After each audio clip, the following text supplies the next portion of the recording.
Hi hello friends, ಎಲ್ಲರೂ ಹೇಗಿದ್ದೀರಾ? ನಾನು ನಿಮ್ಮ ಆರಾಮದನ್.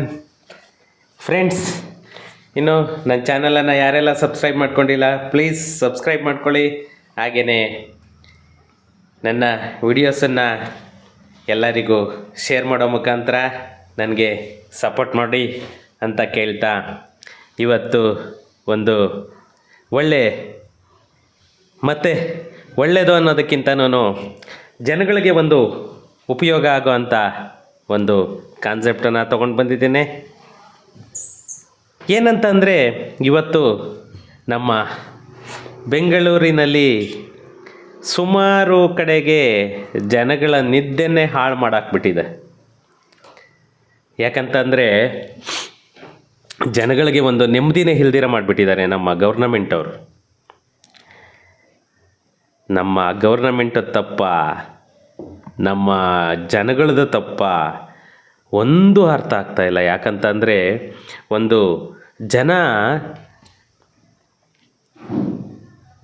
ಈ ಗೊತ್ತಿದ್ದು ತಪ್ಪು ಮಾಡ್ತಾರಾ ಅನ್ನೋದು ಒಂದು ಕಡೆಗೆ, ಈ ಗೌರ್ನಮೆಂಟು ಜನಗಳು ಈ ಥರ ತಪ್ಪು ಮಾಡಿದ್ದಾರೆ ಅಂತ ಗೊತ್ತಿದ್ರೂ ಕೂಡ ಈ ಗಾಯದ ಮೇಲೆ ಬರೆ ಎಳೆಯೋದು ಅಂತಾರಲ್ಲ, ಈ ಥರ ನಮ್ಮ ಗೌರ್ನಮೆಂಟು.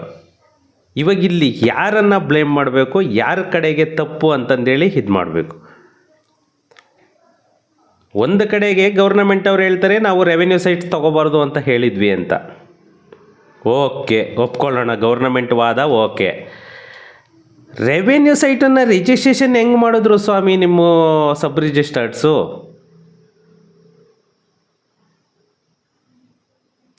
ಇವತ್ತು ಈ ಕಡೆ ನಮ್ಮ ಒಂದು ಪೆರಿಪೆರಲ್ ರಿಂಗ್ ರೋಡ್ ಅನ್ನೋದು ಫೇಸ್ 1 ಆಗಲಿ ಫೇಸ್ 2 ಆಗಲಿ, ಎರಡೂ ಕೂಡ ಫೇಸ್ 1 ಫೇಸ್ 2 ಎರಡೂ ಕೂಡ ಇವತ್ತು ಫೇಸ್ 1 ಮಾತ್ರನೇ ಗೌರ್ನಮೆಂಟ್ ಅವ್ರು ಏನು ಮಾಡಿದ್ದಾರೆ, ಪಾಣಿಯಲ್ಲೆಲ್ಲನೂ ಮೆನ್ಷನ್ ಮಾಡಿಬಿಟ್ಟಿದ್ದಾರೆ. ಪಾಣಿಯಲ್ಲೆಲ್ಲನೂ ಕ್ಲಿಯರಾಗಿ ಭೂಸ್ವಾಧೀನ ಅಂತ ಬರ್ತಾ ಇದೆ. ಯಾವುದು ಫೇಸ್ 1. ಫೇಸ್ 2 ಯಾವುದೇ ಭೂಸ್ವಾಧೀನ ಅಂತ ಬಂದಿಲ್ಲ, ಜಸ್ಟ್ ಪ್ರಿಲಿಮಿನರಿ ನೋಟಿಸ್. ಅದು ಸ್ನೇಹಿತರೆ, ಇದೊಂದು ಕರೆಕ್ಟಾಗಿ ತಿಳ್ಕೊಳ್ಳಿ. ಪ್ರಿಲಿಮಿನರಿ ನೋಟಿಸ್ 4(1) ಅಂತ ಹೇಳ್ತಾರೆ. Just preliminary notice. ಯಾಕಂದರೆ ನೀವೇನಾದರೂ ಅಬ್ಜೆಕ್ಷನ್ ಹಾಕೋ ಥರ ಇದ್ದರೆ ಅಬ್ಜೆಕ್ಷನ್ ಹಾಕ್ಬೋದು. ಯಾಕಂತಂದರೆ ನೆಲಮಂಗಲ ಕಡೆಗೆಲ್ಲನೂ ಬಂದಿರೋದು ಎಲ್ಲ ನಮ್ಮ ದಾಸನಪುರ ಹೋಬಳಿ ಏನಿದೆ, ದಾಸನಪುರ ಹೋಬಳಿ ಮ್ಯಾಕ್ಸಿಮಮ್ ಬಂದಿರೋದು ಎಲ್ಲನೂ ಪ್ರಿಲಿಮಿನರಿ ನೋಟಿಸ್. ಫೇಸ್ 2 ಏನನ್ನು ಹೇಳ್ತಾರೆ, ಆ ಫೇಸ್ 2 ಪ್ರಿಲಿಮಿನರಿ ನೋಟಿಸು. ಯಾರ್ಯಾರು ಅಬ್ಜೆಕ್ಷನ್ ಹಾಕಬೇಕು ಎಲ್ಲರೂ ಅಬ್ಜೆಕ್ಷನ್ ಹಾಕಿ. ಇನ್ನೂ 6(1) ಆಗಿಲ್ಲ. 6(1) ಆಗಿರೋದೆಲ್ಲ ಭೂಸ್ವಾಧೀನ ಅಂತ ಬಂದುಬಿಟ್ಟಿದೆ ಆಲ್ರೆಡಿ ಫೇಸ್ 1. ಈವನ್ ಚೊಕ್ನಹಳ್ಳಿ ಆಗ್ಬೋದು, ವೆಂಕಟಾಲ ಆಗ್ಬೋದು, ಯಲಂಕ ಆಗ್ಬೋದು, ಇದೆಲ್ಲನೂ ಫೇಸ್ 1 ಮುಗಿದೋಗಿದೆ. ಅದೆಲ್ಲ ಆಲ್ರೆಡಿ ಭೂಸ್ವಾಧೀನ ಅಂತ ಬರ್ತಾ ಇದೆ. ಕಾಂಪೋಸಿಷನ್ ಕೂಡ ಫಿಕ್ಸ್ ಆಗೋಗ್ಬಿಟ್ಟಿದೆ. ಕಾಂಪೋಸಿಷನ್ ಕೂಡ ಫಿಕ್ಸ್ ಆಗೋಗಿದೆ. ಅವರಿಗೆ ಯಾವುದೇ ಥರ ತಕರಾರಿಲ್ಲ. ಯಾಕಂದರೆ ಇದು ನಡೆಯೋದಕ್ಕೊಂದು ಕಾರಣ, ಇಷ್ಟು ಡಿಲೇ ಆಗೋದಕ್ಕೊಂದು ಕಾರಣನೇ ವೆಂಕಟಾಲದವರು ಎಷ್ಟೋ ಜನ ಕೋರ್ಟಿಗೆ ಹೋದ್ರು, ಅಲ್ಲಿ ಕೋರ್ಟಲ್ಲಿ ಡಿಸೈಡ್ ಆಗೋದು ಲೇಟ್ ಆಗೋಯ್ತು. ಇದು ಬಂದುಬಿಟ್ಟು ಫ್ರೆಂಡ್ಸ್ ಏನು ಇಲ್ಲ ಒಂದು. ಯಾಕಂತಂದರೆ ನಮ್ಮ ಬೆಂಗಳೂರು ಏನಿದೆ, ನಮ್ಮ ಬೆಂಗಳೂರು ಟ್ರಾಫಿಕ್ ಅನ್ನೋದೇನಿದೆ, ಆ ಟ್ರಾಫಿಕನ್ನು ಅವಾಯ್ಡ್ ಮಾಡಬೇಕು ಅಂತ ಹೇಳೇನೆ ಗೌರ್ನಮೆಂಟು ಈ ಪೆರಿಪೆರಲ್ ರಿಂಗ್ ರೋಡ್ ಅನ್ನೋದನ್ನ ಒಂದು ಕಾನ್ಸೆಪ್ಟನ್ನು ತೊಗೊಂಡು ಬಂದಿದ್ದು. ಅದು ಏನಂತಂದರೆ, ಇನ್ನೊಂದು ನಮ್ಮ ಪೆರಿಪೆರಲ್ ರಿಂಗ್ ರೋಡ್ದು ಕಾನ್ಸೆಪ್ಟ್ ಏನಂತ ಅಂದರೆ, ಯಾವುದೇ ಟೋಲ್ ಇಡಬಾರ್ದು. ಯಾಕಂತಂದರೆ ಇವತ್ತು ನೈಸ್ ರೋಡು ಒಂದು ಕಾರಿಡಾರ್ ರೋಡ್ ಇದೆ. ನಮ್ಮ ನೈಸ್ ರೋಡ್ ಏನು ಹೇಳ್ತೀವಿ, ನಂದಿ ಕಾರಿಡಾರ್ಡು, ಆ ನೈಸ್ ರೋಡಲ್ಲಿ ಕೊಳ್ಳೆ ಹೊಡಿತಿದ್ದಾರೆ ಮಾನ್ಯ ಅಶೋಕ್ ಖೇಣಿಯವರು. ಯಾಕಂತಂದರೆ ಅಷ್ಟು ಕಾಸ್ಟ್ಲಿ ಯಾವ ಟೋಲು ಇಲ್ಲ ಬಿಡಿ. ಯಾಕಂದರೆ ಅಷ್ಟು ಕಾಸ್ಟ್ಲಿ ಯಾವ ಟೋಲು ಇಲ್ಲ, ಹೇಳಬೇಕು ಅಂದರೆ ಅಷ್ಟು ಕಾಸ್ಟ್ಲಿ ಇದೆ ನಮ್ಮ ನೈಸ್ ರೋಡ್.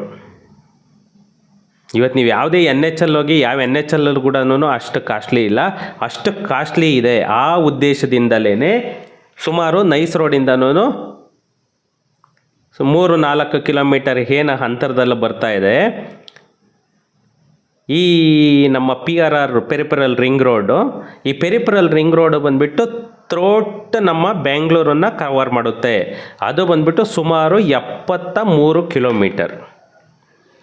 ಸುಮಾರು 73 ಕಿಲೋಮೀಟರು, 30,000 ಕೋಟಿ ಬಜೆಟ್.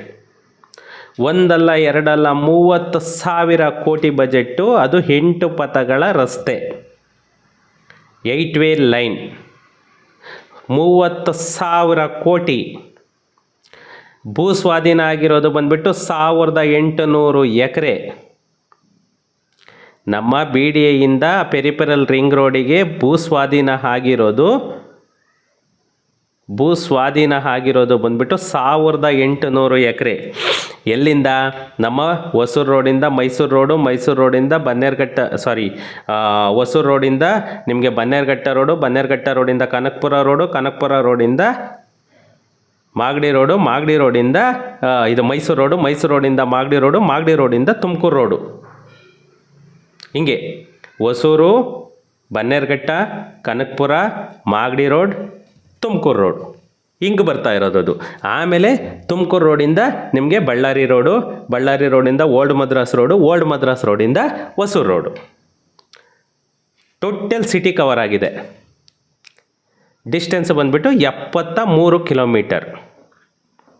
73 ಕಿಲೋಮೀಟರು, 1,800 ಎಕರೆ, 30,000 ಕೋಟಿ ಬಜೆಟ್. ಈ 30,000 ಕೋಟಿ ಬಜೆಟ್ಗೆ ಇಷ್ಟನ್ನ ಯಾವ ಥರ ಗೌರ್ನಮೆಂಟ್ ಮ್ಯಾನೇಜ್ ಮಾಡುತ್ತೆ? ಅದಕ್ಕೋಸ್ಕರನೇ ಎರಡೂ ಕಡೆಗೂ 24 ಮೀಟ್ರನ್ನು ಅಕ್ವೈರ್ ಮಾಡಿಕೊಂಡು ಅಲ್ಲಿ ಏನು ಬರುತ್ತೆ ಕಮರ್ಷಿಯಲ್ ಸೈಟ್ಸು, ಆ ಕಮರ್ಷಿಯಲ್ ಸೈಟ್ಸುಗಳನ್ನ ಸೇಲ್ ಮಾಡಿಬಿಟ್ಟು ಈ ಪೆರಿಫೆರಲ್ ರಿಂಗ್ ರೋಡ್ ಏನಿದೆ ನಾವು ಬೇರೆಯವರು ಕೊಡೋದು ಬೇಡ, ನಂದಿ ಇವಾಗ ನೈಸ್ ಕಂಪನಿ ಥರ ನಾವೇ ಡೆವಲಪ್ಮೆಂಟ್ ಮಾಡಿ ಜನಗಳಿಗೆ ವಿತೌಟ್ ಟೋಲ್ ಇದು ಮಾಡೋಣ ಅಂತ ಹೇಳಿಬಿಟ್ಟು ಗೌರ್ನಮೆಂಟು ಒಂದು ತುಂಬಾ ಖುಷಿಯಾಗೋ ವಿಷಯನೇ ಅದು. ಆ್ಯಕ್ಚುಲಿ ಎಷ್ಟೋ ಜನಗಳಿಗೆ ಉಪಯೋಗ ಆಗುತ್ತೆ. ಬಟ್ ಏನಂದರೆ ಇಲ್ಲಿ ಉಪಯೋಗಕ್ಕಿಂತನೂ ಈ ರೆವೆನ್ಯೂ ಸೈಟ್ಸ್ ಏನಿದೆ, ರೆವೆನ್ಯೂ ಸೈಟ್ಗಳವ್ರಾಗ್ಬೋದು, ಆ ಸೈಟಲ್ಲಿ ತೊಗೊಂಡಿರೋ ಮನೆಗಳವ್ರಾಗ್ಬೋದು, ಅವ್ರ ಗೋಳನ್ನಂತೂ ಖಂಡಿತನೂ ನೋಡಲಿಕ್ಕಾಗ್ತಾಯಿಲ್ಲ. ಆ ಗೋಳು ಅನ್ನೋದಕ್ಕಿಂತನೂ ಅವರನ್ನು ಯಾವ ಥರ ನೀವು ಇದು ಮಾಡ್ತೀರ ಅನ್ನೋದು ಕೂಡ ಆಗ್ತಾಯಿಲ್ಲ. ಯಾಕಂತಂದರೆ ಆ ಥರ ಗೋಳಾಡ್ತಾ ಇದ್ದಾರೆ. ಯಾಕೆ ಹೇಳಿ, ನಮ್ಮ ಬೆಂಗಳೂರಿಗೆ ಒಂದು ಹಳ್ಳಿ ಕಡೆಯಿಂದ ವಲಸೆ ಬಂದಿರೋರೇ ಜಾಸ್ತಿ ಇರೋದು. ಯಾಕಂದರೆ ಅವರಿಗೆಲ್ಲ ಒಂದು ಕನಸಿರುತ್ತೆ, ನಾನು ಒಂದು ಅರ್ಧ ಸೈಟ್ ತೊಗೊಳ್ಬೇಕು, ನಾನು ಒಂದು ಅರ್ಧ ಸೈಟಲ್ಲಿ ಮನೆ ಮಾಡಬೇಕು. ಯಾಕಂದ್ರೆ ಫುಲ್ ಸೈಟ್ ಅನ್ನೋ ಒಂದು ಕಾನ್ಸೆಪ್ಟೇ ಅವರಿಗೆ ಪಾಪ ಬರೋಲ್ಲ, ಮಿಡ್ಲ್ ಕ್ಲಾಸ್ ಅವ್ರಿಗೆ. ಯಾಕೆ ಹೇಳಿ, ಒಂದೊಂದು ಆಟೋ ಡ್ರೈವರು, ಟೆಂಪೋ ಡ್ರೈವರು, ಗಾರ್ಮೆಂಟ್ಸ್ಗೆ ಹೋಗೋರು, ಅವರೆಲ್ಲರೂ ಪ್ರತಿಯೊಬ್ಬರು ಕೂಡ ನಾನು ಒಂದು ಬೆಂಗಳೂರಲ್ಲಿ ಒಂದು ಸೈಟ್ ತೊಗೊಳ್ಬೇಕು ಅನ್ನೋ ಒಂದು ಆಸೆಯಿಂದ ತೊಗೊಂಡು ಇವತ್ತು ಈ ಕಡೆಗೆ ಸೈಟು ಇಲ್ಲ, ಮನೆಯೂ ಇಲ್ಲ, ದುಡ್ಡು ಇಲ್ಲ ಅಂತ ಆದಾಗ ಅವರಿಗೆ ಇರೋ ದಾರಿ ಒಂದೇ ಸೂಸೈಡ್ ಮಾಡ್ಕೊಳ್ಬೇಕು ಅನ್ನೋದು. ಅದನ್ನು ಏನು ಮನದಲ್ಲಿ ಇಟ್ಕೊಳ್ದೆ ನಮ್ಮ ಸರ್ಕಾರ ತುಂಬಾ ಅದು ಇಮ್ಯಾಜಿನೇಷನ್ನು ಮಾಡಲಿಕ್ಕಾಗಲ್ಲ, ಅವ್ರಿಗೆ ಹೇಳೋದಕ್ಕೆ ಪದನೂ ಇಲ್ಲ, ಆ ಥರ ಕೆಲಸಕ್ಕೆ ಕೈ ಹಾಕಿದೆ. ಅದನ್ನೇ ನೋಡಿ, ಭೂಸ್ವಾಧೀನ ಮಾಡ್ಕೊಳ್ಳೋದಕ್ಕೋಸ್ಕರನೇ 9 ವಿಶೇಷ ತಂಡ, 9 ಜನ KS ಆಫೀಸರ್ಸನ್ನು ಇದು ಮಾಡಿಬಿಟ್ಟು ನಮ್ಮ ಕೆಂಗೇರಿ, ಬೇಗೂರು, ಯಶವಂತಪುರ, ದಾಸನಪುರ, ಜಿಗಣಿ ಮತ್ತು ಉತ್ರಳ್ಳಿ, ಕೆಂಗೇರಿ, ಬೇಗೂರು, ಯಶವಂತಪುರ, ದಾಸನಪುರ, ಜಿಗಣಿ ಹಾಗೂ ಉತ್ರಳ್ಳಿ, ಇಷ್ಟು ಹೋಬಳಿಗಳಲ್ಲೂ, ಇಷ್ಟು ತಾಲೂಕುಗಳಲ್ಲೂ ಟೋಟಲ್ 53 ವಿಲೇಜ್, ಒಂದಲ್ಲ ಎರಡಲ್ಲ ಸುಮಾರು 53 ವಿಲೇಜ್ಗಳಲ್ಲಿ ಈ ಕಾರಿಡಾರ್ ಯೋಜನೆ ಏನು ಬರ್ತಿರೋದು 53 ವಿಲೇಜನ್ನು ಹಾಳು ಮಾಡ್ತಿದೆ. ಹೇಳಬೇಕು ಅಂದರೆ ಒಂದು ಕಡೆಗೆ ಡೆವಲಪ್ಮೆಂಟು ಖುಷಿ ಪಡಬೇಕು, ಇನ್ನೊಂದು ಕಡೆಗೆ ಎಷ್ಟೋ ಸೈಟುಗಳು, ಮನೆಗಳು ಹೋಗ್ತಾ ಇದೆ, ಅದಕ್ಕೆ ದುಃಖ ಪಡಬೇಕು. ಈ ಕಡೆ ಡೆವಲಪ್ಮೆಂಟ್ ಅಂತ ನೋಡೋದ, ಈ ಕಡೆ ಈ ಮಿಡ್ಲ್ ಕ್ಲಾಸ್ ಫ್ಯಾಮಿಲಿ ಅವ್ರ ಸೈಟುಗಳು, ಮನೆಗಳು ಹೋಗ್ತಾ ಇರೋದ್ರ ಬಗ್ಗೆ ಯೋಚನೆ ಮಾಡೋದ. ಅವ್ರು ಹೇಳ್ತಾರೆ ಡೆವಲಪ್ಮೆಂಟ್ ಮನೆ ಹಾಳಾಗಲಿ ಸ್ವಾಮಿ, ನಂದೊಂದು ಅರ್ಧ ಸೈಟ್ ಇತ್ತು ಅದು ಹಾಳಾಗೋಯ್ತು ಅಂತ ಹೇಳ್ಬಿಟ್ಟು. ಅದಕ್ಕೇನು ಹೇಳ್ತೀರಾ? ಯಾಕಂದರೆ ನೋಡಿ, ಇವತ್ತು ಎಷ್ಟೋ ಆ ಥರ ಆಗ್ತಾ ಇರೋದ್ರಿಂದ ಜನ ಎಷ್ಟು ಆತಂಕಕ್ಕೊಳಗಾಗಿದ್ದಾರೆ ಅಂತಂದರೆ ಅದು ಇಮ್ಯಾಜಿನೇಷನ್ನು ಇಲ್ಲ ಬಿಡಿ, ಆ ರೇಂಜಿಗೆ ಇದಾಗಿದ್ದಾರೆ. ಈ ಬಿ ಡಿ ಎದವ್ರಿಗೆ ಏನೂ ಇಲ್ಲ, 9 ತಂಡನ ಇದು ಮಾಡ್ತು, ಅದಕ್ಕೆ ಏನೇನು ಬೇಕೋ ಸಿದ್ಧತೆ ಮಾಡ್ಕೊಳ್ತು, ಅಷ್ಟು ಜನಕ್ಕೂ ನೋಟಿಸುಗಳನ್ನ ಇಶ್ಯೂ ಮಾಡಿ ಅಂತ ಹೇಳ್ಬಿಟ್ಟು ನೋಟಿಸುಗಳನ್ನ ಇಶ್ಯೂ ಮಾಡೋದು. ನಮ್ಮ ಕೆಂಗೇರಿ, ಬೇಗೂರು, ಯಶವಂತಪುರ, ದಾಸನಪುರ, ಜಿಗಣಿ ಮತ್ತು ಉತ್ರಳ್ಳಿ ಹೋಬಳಿ, ಇಷ್ಟರಲ್ಲಿ 53 ವಿಲೇಜ್ ನಮ್ಮ ಪೆರಿಫೆರಲ್ ರಿಂಗ್ ರೋಡ್ ಕವರ್ ಆಗ್ತಾ ಇರೋದು 73 ಕಿಲೋಮೀಟ್ರ್ ಇಷ್ಟು ಹೋಬಳಿಗಳಲ್ಲಿ. ಅದು ನೆಕ್ಸ್ಟ್ ವಿಡಿಯೋದಲ್ಲಿ ಕೊಡ್ತೀನಿ ವಿತ್ ಸರ್ವೆ ನಂಬರ್ಸು, ಯಾವ್ಯಾವ ವಿಲೇಜು ಅನ್ನೋದು ಕೂಡ ನಾನು ನೆಕ್ಸ್ಟ್ ವಿಡಿಯೋದಲ್ಲಿ ಕೊಡ್ತೇನೆ. ಯಾಕಂದರೆ ಇನ್ನೂ ನಿಮಗೆಲ್ಲನೂ ಸುಮಾರು ಕಡೆಗೆ ಬಂದಿರೋದು ದಾಸನಪುರ ಆಗ್ಬೋದು, ಈ ಕಡೆಗೆ ಬೇಗೂರು ಕಡೆಗೆ ಆಗ್ಬೋದು, ಅಲ್ಲೆಲ್ಲ ಬಂದಿರೋದು ಇನ್ನೂ ಫೇಸ್ 2 ಏನಂತ ಬಂದಿದೆ ನಿಮಗೆ. ಫೇಸ್ 2 ಎಲ್ಲನೂ ನಿಮಗೆ ಪ್ರಿಲಿಮಿನರಿ ನೋಟಿಸು. ಯಾರಾದರೂ ಅಬ್ಜೆಕ್ಷನ್ ಹಾಕೋರಿದ್ರೆ ಖಂಡಿತ ನೋಟಿಸ್ ಇಶ್ಯೂ ಆಗ್ತಿದ್ದಾಗೇನೆ ನೀವು ಅಬ್ಜೆಕ್ಷನ್ ಹಾಕ್ಬಿಡಿ, ಕೇಸ್ ಫೈಲ್ ಮಾಡಿಬಿಡಿ. ಯಾಕಂತಂದರೆ ನಿಮ್ಮ ಕಾಂಪೋಸಿಷನ್ನು ಎಷ್ಟು ಬರುತ್ತೆ ಏನು ಬರುತ್ತೆ ಅದು ಕ್ಲಾರಿಫೈ ಆಗೋವರೆಗೂ ಬೇಕಾದರೆ ನೀವು ಕೇಸನ್ನು ಇದು ಮಾಡ್ಕೊಂಡು ಹೋಗ್ಬೋದು. ಆಮೇಲೆ ನಿಮಗೆಲ್ಲನೂ ಸೆಟ್ ರೈಟ್ ಆಯಿತು ಅಂತಂದರೆ ಬೇಕಾದರೆ ನೀವು ಕೇಸನ್ನು ವಾಪಸ್ ತೊಗೊಂಡು ನೀವು ಬೇಕಾದರೆ ಆ ಕಾಂಪೋಸಿಷನ್ ಅಮೌಂಟ್ ಏನಿದೆ ಅದನ್ನು ಬೇಕಾದರೆ ನೀವು ತೊಗೊಳ್ಬೋದು. ಯಾಕಂದರೆ ಎಷ್ಟೋ ಜನ ಇವತ್ತು ಒಂದು ಇದರಲ್ಲಿ ಈ ಪೆರಿಫೆರಲ್ ರಿಂಗ್ ರೋಡ್ ಅನ್ನೋ ಒಂದು ಕಾನ್ಸೆಪ್ಟಿಂದ ಎಷ್ಟೋ ಕುಟುಂಬಗಳು ಬೀದಿ ಪಾಲಾಗೋ ಚಾನ್ಸಸ್ ಇದೆ. ಎಷ್ಟೋ ಜನ ಕಂಗಾಲ ಕೂತಿದ್ದಾರೆ, ನೆಮ್ಮದಿ ಹಾಳು ಮಾಡ್ಕೊಂಡಿದ್ದಾರೆ. ಎಷ್ಟೋ ಜನ ಕೆಲ್ಸಕ್ಕೆ ಹೋಗ್ದೇನೆ ಏನಪ್ಪ ಹಿಂಗಾಯಿತು ನಮ್ಮ ಕತೆ, ಏನಪ್ಪ ಹಿಂಗಾಯಿತು ಅನ್ನೋ ಒಂದು ನೋವಲ್ಲಿ ಜನ ಇದು ಮಾಡ್ತಾ ಇದ್ದಾರೆ.